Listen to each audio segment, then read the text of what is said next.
Welcome, here I've got Poco X3 and I'm gonna show you how to turn on and off the camera grid lines at this device. So at first we have to tap on the camera button here to open it.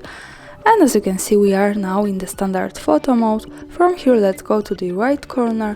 By tapping on this button, we get access to more settings we can manage. And one of these options here is the Show Gridlines button. So by tapping on this, we can easily turn it on and turn it off like that. This is how it works. And the yellow color suggests us that this is turned on. As you can see in the camera preview, we can see these lines. And these lines are helpful when we want to use the rule of thirds in photography and making experiments with composition. Also remember that these grid lines are not visible at the real picture, so when I take a photo and when I go here to the left corner at the bottom to the gallery, we can't see them at the real picture, so these lines are only to help us taking better pictures. And of course, to turn this off when you don't need this, you go to the settings in the right corner once again, tap on this button, and for now these lines are gone.